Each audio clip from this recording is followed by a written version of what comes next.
begins this phase by sending its certificate. If it needs to be authenticated, the message contains one or a chain of X509 certificates, and the certificate message is required for any agreed on key exchange method except anonymous Diffie-Hellman certificates. Next, a server key exchange message may be sent if it is required. It is not required in two instances. One is the server has sent a certificate with fixed Diffie-Hellman parameters, then no need to transfer or no need to ask for the server key exchange.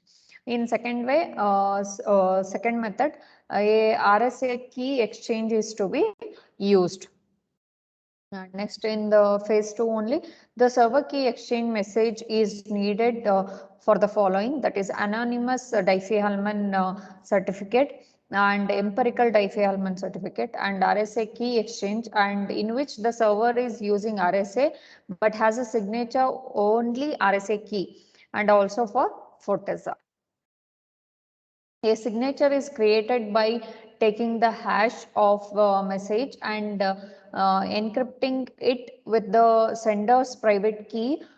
In this case, the hash is defined as a hash client hello.random and server hello.random, and server parameters will be used. And next, anonymous server not using anonymous Diffie-Hellman can request a certificate from the client. The certificate request message includes two parameters, that is certificate type and certificate authorities. The certificate type indicates the public key algorithm and its use. RSA, if you are using RSA public key, then you need to have a signature only, and DSS signature only. RSA for fixed Diffie-Hellman.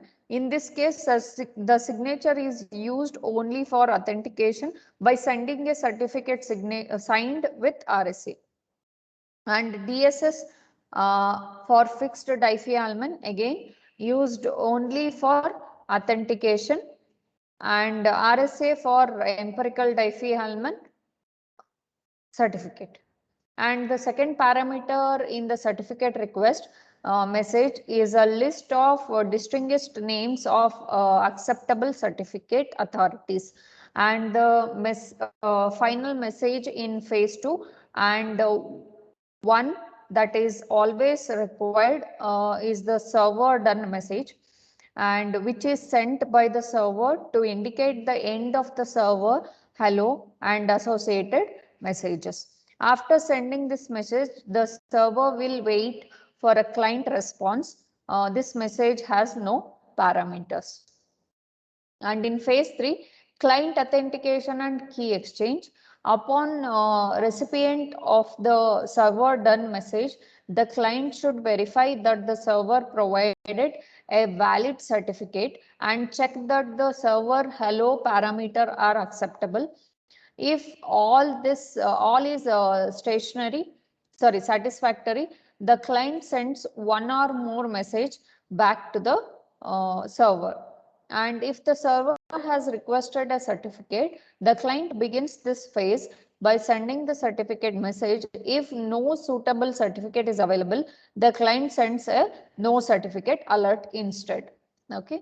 And the next is the client key exchange message, which must be sent in this phase. The content of the message depends on the type of the key exchange as follows, that is RSA, empirical or anonymous Diffie-Hellman, fixed Diffie-Hellman or Forteza. Finally, in this phase, the client may send a certificate verification message to provide explicit verification of the client certificate. This message is only sent following any client certificate that has signing capability, that is all certificates except those containing the fixed Diffie-Hellman parameters. This message signs a hash code based on the preceding messages defined as certificate verify signature MD5 hash function. MD5 hash function is used Master secret is concatenated with the pad2 and MD5 hash function. Handshake message concatenated with the message secret and pad of 2.